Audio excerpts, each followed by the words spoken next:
I don't know if you know by now, but I am a huge Murakami fan.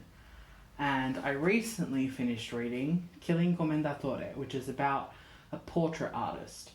And these little tabs are here to mark the descriptions of a portrait he does of a very enigmatic and mysterious man called Wataru Menshiki.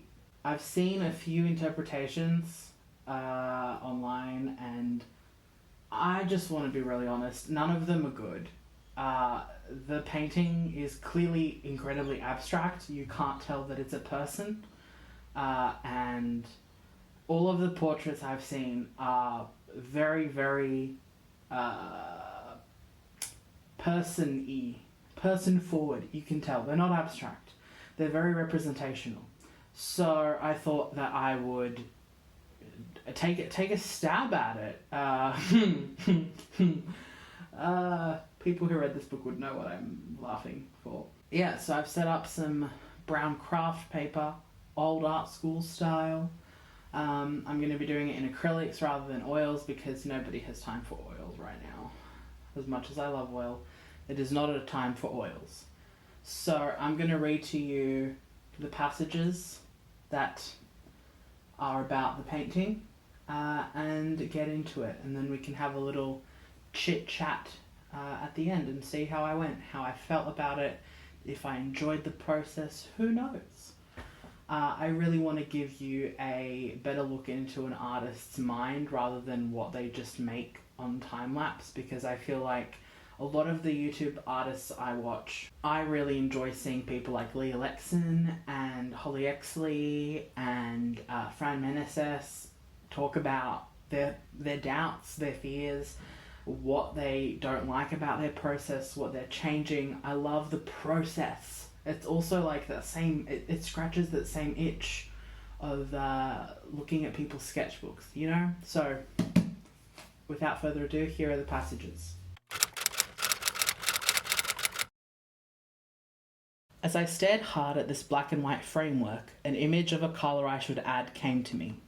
The idea sprang up suddenly all on its own. The colour was like that of a tree with its green leaves dully dyed by rain. I mixed several colours together and created what I wanted on my palette. After much trial and error, I finally arrived at what I'd pictured and without really thinking, added the colour to the line drawing I'd done. I had no idea myself what sort of painting would emerge from this, though I did know that the colour was going to be a vital grounding for the work. I was simply following ideas, etc., etc. After adding this colour to the canvas, I set my brush down, again sat down on the stool and studied the painting. The kind of green found in a forest wet by the rain. I nodded several times to myself. This was the kind of feeling toward painting I hadn't experienced for ages. This was the colour I'd wanted. And as I gazed at the image I'd done, the next colour leapt at me. Orange. Not just a simple orange, but a flaming orange, a colour that had both a strong vitality and also a premonition of decay, like a fruit slowly rotting away. Creating this colour was much more of a challenge than the green. It wasn't simply a colour, but had to be connected with a specific emotion. In places I used a knife too, not thinking was the priority. As I painted, details of reality almost totally vanished from my mind. I didn't think of Menshiki. What I was painting had, of course, started out as his portrait, but by this point my mind was even clear of the thought of his face. Menshiki was nothing more than a starting point. What I was doing was painting for my sake alone. In one section the colours were subtly mixed, in another part one colour overwhelmed another and prevailed over it. I turned on the ceiling light and sat down to admire. And then, of course, his white hair. And finally a single fact struck me, literally as plain as day. Why had I forgotten this? What Menshiki had that my portrait of him did not was all clear to me now. His white hair. That beautiful white hair, as pure white as newly fallen snow. Menshiki without that white hair was unimaginable. I used a knife too, even my fingertip, thickly, vigorously, at one point. For 15 minutes I painted, then stood back. And there before me was Menshiki the person, without a doubt. He was in the painting now. His personality, no matter what that was made up of, was integrated, manifested in the painting. I had no handle on the person named Wataru Menshiki. I knew barely a thing about him, but as an artist I had captured him on canvas as a synthesized image, as a single indivisible package, alive and breathing within the painting. Even the riddles about him were present. So very clearly it is a very abstract portrait. So I'm going to attempt to do that. Let's get into it.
Okay, so I'm interrupting the process a bit while this dries to touch on a couple of things that I'm worried I'll forget about.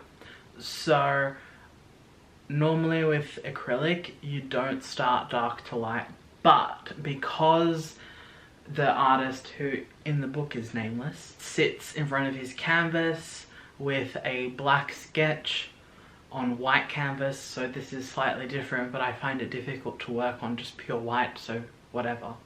I wanted to just block in some really dark areas to work with because I felt like it would make it easier to abstract them further down the path.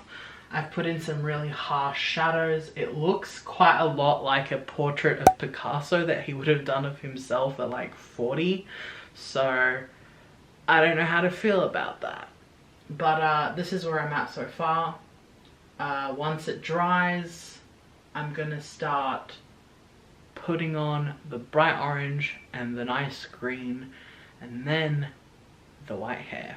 Also, I forgot to mention that I envisioned this piece as kind of a take on this Korean artist who I found on Pinterest ages ago and absolutely love the style of. I'm not going to be caking on paint quite so thickly, but I love that idea because when I read the book, the way I imagined the painting was exactly like one of these paintings, and I felt like I just had to do it. So yeah, we'll see if it turns out that way.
Okay, so I'm really into how it's looking.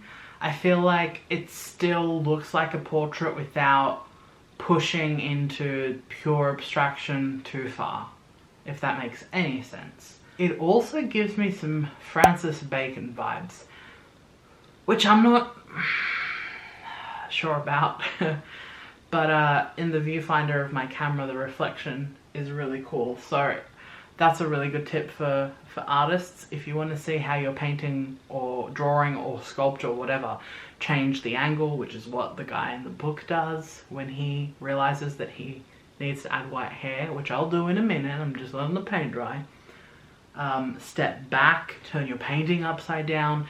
It all makes you look at the aspects, not from like a, oh, I like how he's smiling, or I like how the trees are blue, from a purely compositional standpoint. So that's really interesting and honestly really fun to do. So yeah, I'm into it. I had a bit of trouble with the fiery orange because I was just trying to imagine what would a fiery orange look like. It would be less yellow and more red. So I came up with these like bright peach tones, which against the mushy green, the swampy green colours, the rotting forest floor greens, looks like a fiery orange, which is what I was hoping for. And yes, I got my fingers in there. I've since washed them. Acrylic paint is, well, modern acrylic paint is non-toxic, or at least incredibly low in the toxicity department. So if you want to get your fingers in there every so often, I wouldn't recommend doing it all the time. If you're going to finger paint with acrylic, wear gloves. But yeah, I like it. I was trying to get some definition in the neck using some cardboard, but it didn't work out like I'd imagined. But that's literally the whole point of this. It didn't work out how anybody imagined, but it worked out. So yeah, let's continue.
Am I in love with the finished result?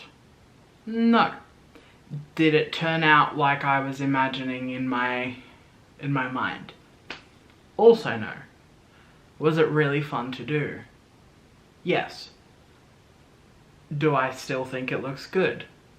Sure. It's rough to like an artwork when it turns out differently than the artwork you imagined in your mind, unless the artwork that comes out is better, which is incredibly rare, at least for regular artists like me. I'm pretty happy. I feel like I got the motion of the hair where I wanted, but I overworked it a little bit. The number one thing to take away from painting is you need to know when to stop. And that's the case in the novel, and that's the case in real life. I think it worked out just fine. It was a fun experiment. I haven't painted in literal years, so it was a good experience. Thank you for watching, and I'll see you in my next video.